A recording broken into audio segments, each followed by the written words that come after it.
CLG5 Evidence Midterm Topic. First, what need not to be proved? Judicial notice. What is judicial notice? Meaning, facts that are already commonly known do not need evidence. So, like for example, the court does not need proof that the Philippines is in Southeast Asia. So, ang judicial notice is mga facts yan sila na ibaw na gid kita or common na tinuod gid yan siya, di na magkinahanglan ng ebidensya. Like for example, ang Pilipinas is located sa Southeast Asia. So di na sa ako kinahanglan ng ebidensya para magpamatuod na ang Pilipinas is yaon sa Southeast Asia. Amayon siyaan sa judicial notice. There are types of judicial notice. First is mandatory judicial notice. The court must recognize these facts. Example, the existence of Philippines. So, kinahanglan ko no na i-recognize ng court yaon ng mga facts. Kumbaga, need gid i-recognize. Like for example, is the existence of the Philippines. Tapos, official acts of the President, Congress, and Supreme Court. So, yan mga official na gihimo ng mga balaod. Natural laws such as gravity, time, and geographical division. Amayon sila ang mga example sa mandatory judicial notice. Discretionary judicial notice. The court may recognize facts that are public knowledge. So sa discretionary judicial notice, the court pwede i-recognize ng court yaon ng mga facts. Like for example, public knowledge. So example, ang Christmas is celebrate na December 25. So pwede yan i-recognize ng court sa discretionary judicial notice. Next is admission versus confession. Admission, a statement that is unfavorable to a person's case but does not directly admit guilt. So, ano yun sa admission? Ang admission, example, ang isa ka tao is amin siya na yaon siya sa crime scene, pero wala siya totally amin na siya ang gahimo ng krimen. So, amo yun siya sa admission. Amin ka na imo present sa crime scene, pero wala ka mo directly pag-amin na guilty ka. So, next is confession. A direct acknowledgement of guilt. So, klaro, ang confession is mismo ikaw amin na ikaw gayud ang gahimo ng krimen. Ga-confess ka gayud na ikaw gayud kibalian guilty. Next is judicial admission. Ano yun siya? An admission made during the same court case. Example, in court, the defendant admits, yes, I signed the contract. So, an judicial admission is amayon siya an pag-amin nimo while gahiring na. So, yaon na sa court, yaon na sa judiciary. Kumbaga, admit ka sa korte na gayud. Amayon siya sa judicial admission. Next is res inter alius acta, meaning a person's rights should not be affected by the acts or statements or of strangers. So, example nan ini is ang meaning nan ini kuno kay ang right nan isa ka tao is dili maapektuhan nan statement or acts lamang nan isa sab ka tao. So for example, si Juan is gahimo nan statement na si Pedro kuno kay yang awat. So dili totally na ang statement ni Juan is maapektaran dayon gid si Pedro or ma-guilty gidayon si Pedro sa statement na lamang ni Juan. So amo yun siyaan sa res inter alius acta.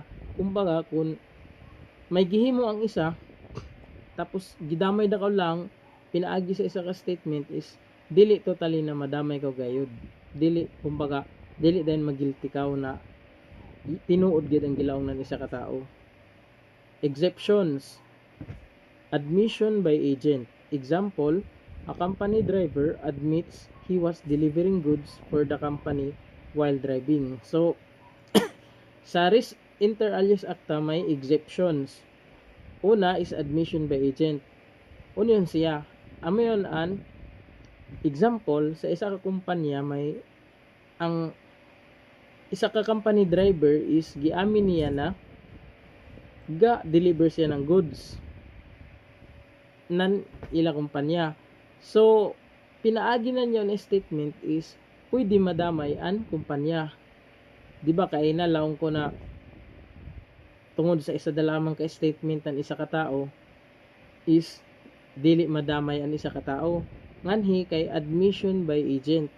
So kay agent ka ng isa ka kumpanya or imo gitrabahoan na ga-drive ka nan ila sakyanan kay ga-deliver ka nan ila mga goods. So pinaagi nimo yon na statement is damay an kumpanya kay isa pa agent ka nan na kumpanya. Next is admission by conspirator. Ano siya? Example, members of a robbery group discuss the robbery while the conspiracy is ongoing. So in an admission by conspirator is amin siya sa like for example sa isa ka robbery case. Kung ang isa niyo kaiban, yaon na tao is iban niyo pagplano na mag-rob ka muna isa ka bangko is ga admit siya na or amin siya kay mo siya ng statement na apil siya pagplano o giulit niya niyo mga plano. So yan siya is madamay gid kamo bisan pa statement niya na na gi ko ang kibalik kamo wa pa ya ebidensya kay tungod kay apil siya yaw na plano siya on sagid siya nga na pagplano naman robbery kamo. Statements of one conspirator may be used against the other. So sakto ang statement ng isa ka kaiban niyo na amin is pwede magamit para sa kaiban niya. Admission by previous. Example, a father sells land to his son. Statements made by the father about the land while he owned it may affect the son. So, yun siya admission by previous. An admission by previous is amin siya and isa ka example is an ama gabaligyanan nan lupa sa iya anak. Kuman an statement na gihimo nan orya for example sa wa pagibaligya is may iya ka kontrata or may iya ka sabot na mayaon pautanga ko kay ni nako lupa amayaon ikuang ko. Kuman kay baligya na sa niya sa iya anak. So kunyaon na lupa pagbaligya before ibaligya is yaka prenda apiktaran ged kibali an anak na gibaligyaan kay amin siya sa admission by previous kay may statement sa niya hitabo before ibaligya nan iya papa sa iya anak. Amin siya sa admission by previous maapiktaran an anak na gibaligyaan. Similar acts as evidence. Generally, doing something before does not prove a person did it again. So, ano yun siyan similar acts as evidence. So, generally kuno, doing something or kung may mo before sa una, dili yaon laong na ma-prove dayon na kumangkay mayangawat may kawat na hitabo ikaw na dayon dili. Example, just because one stole before does not mean he stole again, no? Di ba? So kung like for example si Juan kuno yang awat na sa una may na history ng pagpangawat tapos may kawatan ko man dili din pwede largo na si Juan ang pasangila na mo yang awat. Pero may exception. Kung gapakita si Juan ng intention or may knowledge sa mga paghitabo or habit gid niya or may mga plano na yakita sa iya. So, may exception. Next is implied admissions. admission by silence. If someone accuses you and you stay silent when you would naturally deny it, your silence may be considered an admission. So, ang admission by silence is kung ikaw kuno giakusahan nan isa ka butang tapos wa ka magkasaba na pwede sa kawgaro mo deny o na sitwasyon or yadton pag ako sa imo pwede ka mo tubag para i-deny nimo yaon gapuyo da sa kaw amo siya na admission by silence tungod sa imo pagpuyo pwede ka ma-considered na yadton imo pagpuyo ga-okay kaw ma-admit yadto or magamit yadto sa imo na amo pagalawong silence means yes. Flight. Running away from after a crime may indicate guilt. Example, a suspect hides after robbery. The court may consider flight as evidence of guilt. So, flight, yaon imo pagtakas. So, ma-consider gihapon or ma-admit gihapon yon siya. Yaon imo pagtakas na guilty ka. Admission, isa gihapon yon siya ka. Example, nan admission yan imo pagtakas. Offer of compromise. Example, an accused says, I'll pay the victim if the case is dropped. So, ang offer of compromise, for example, maimo, ga-hearing na kamo, kuman kay imo gi-ofera na nimo kalaban na i-drop da kaniyang kaso o maghatag ka ng kwarta. Yaon nimo naghihimo, kumbaga imo nagi-admit na guilty ka. Isa yon siya ka pamaagi kay yan niguro na sa kawgayod na baydan mo dakan siya kay amo da sa nang gipakita gid nimo na tinuod sab gayod. Amo yon siya sa offer of compromise kumbaga min-amin na kaw kay kompromiso na. Next is confession. Judicial confession made in court. So an judicial confession is an imo pag-confess siya himo yan siya sa court or while ga hearing kamo. Nilaong ka for example na dili ka guilty. So yaon judicial confession yaon. Next is extrajudicial confession. So ang extrajudicial confession is ang pag-amin nimo outside the court. So kung min-amin ka ngadto pa sa pulisya is amin siya an extrajudicial confession. Corpus delicti. Proof that crime actually happened.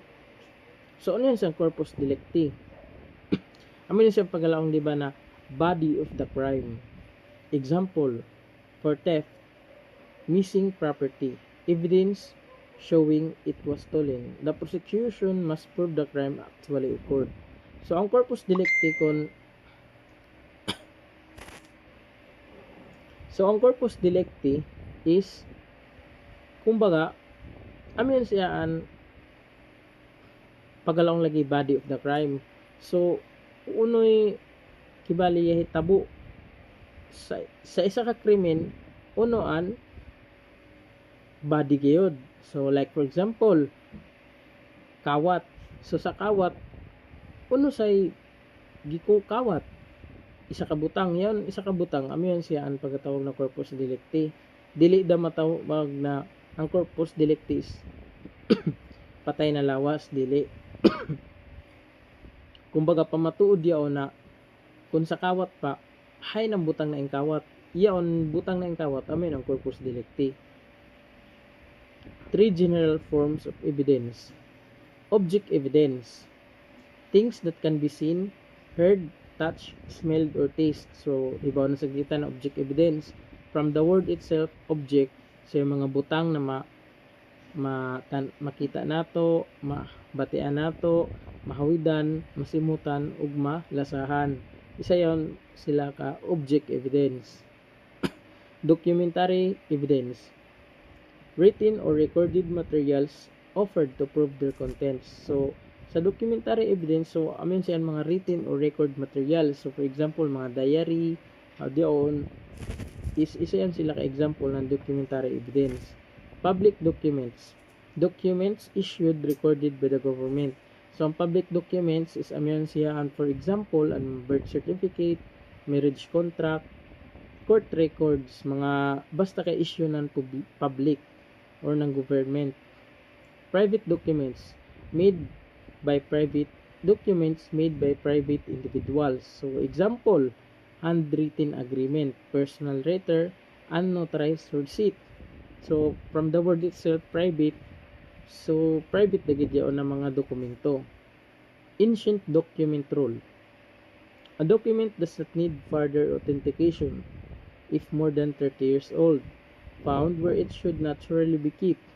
No signs of alteration. Example, a land deed from 1950 found in family records.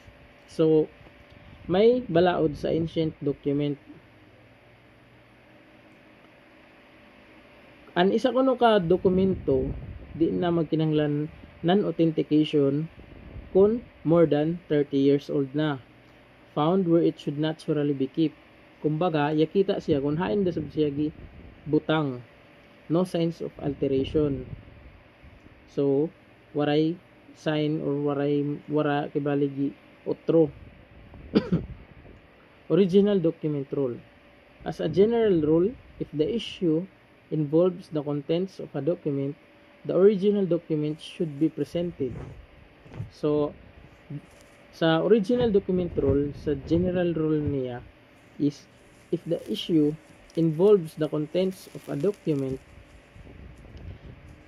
so kung involved ang isa ka dokumento, kinanglang kuno na ipakita yon siya sa korte, i-present yon siya. Exceptions, original laws. So kung ang original is yawara, so pasan mo pagpresenta kung yawara na.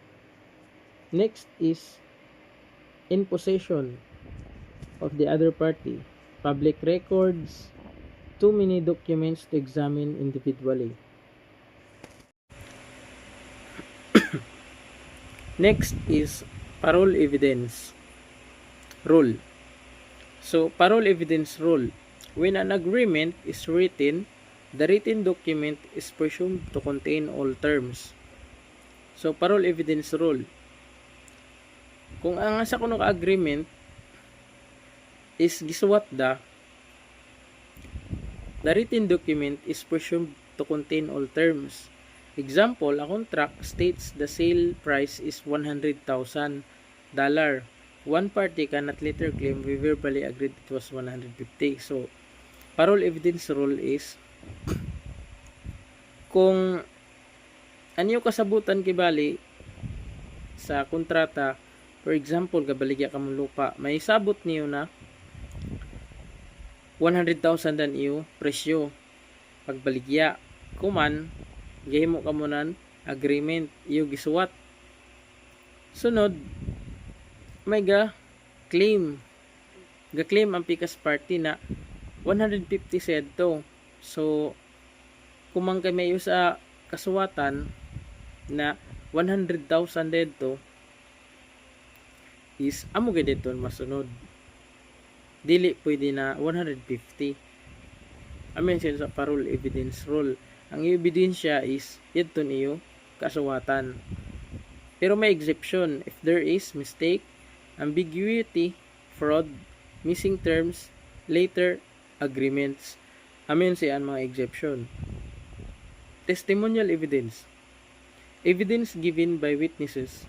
Witness, a person who testifies about facts based on personal knowledge. Example, I saw the accused take the cell phone. So, sa testimonial evidence is mga ebidensya siya na gikuha sa isa ka witness. Or kuha nila testimonyanan isa ka witness. Amen sa testimonial evidence. Yung testimonyanan isa ka witness is pwede yun siya magamit na ebidensya. Qualifications of a witness. So, qualification, a witness must be able to perceive facts, be able to communicate those facts. So, ang isa kuno ka witness dapat hibaw siya hibaw hibaw siya mo kuan na tinuod gid yaon. So hibaw siya mag-explain nanyadton iya gipan sulti na mga tinuod.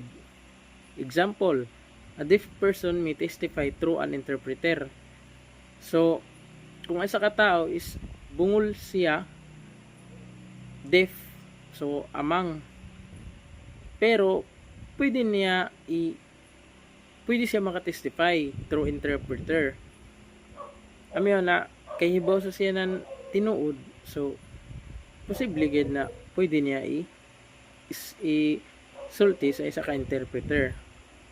A mute person may testify through signs or writing, so pareho da person to may testify able to understand and communicate. So dapat kung isa ka witness is dapat hibaw ka unhon nimo pag sulti, unhon nimo pag explain nan tinuod whether deaf or mute ka. Types of witnesses. First is biased witnesses. As a reason to favor one side, so bias. So may isa ka ang pagkatawag na biased witness is syempre favor ka sa isa ka party. Competent witness, legally qualified to testify. So legally qualified to testify ka gayud. Dishonest witness may lie or pretend not to remember. So baka ako na witness. Instrumental witness, witness who signs a will. Example, a person who witnessed the signing of a last will and testament. So ang instrumental witnesses, mga witness yun sila na magamit like for example sa pagsignan will. So need yaon na yaoy witness para pamatud-an na authentic gid yun to na will. Credible witness, a witness whose testimony is believable and trustworthy. So ini an credible witness kasaligan gid in na witness, dili baka kon di sa favor. So amo dito ang topic sa CLG 5 evidence midterm.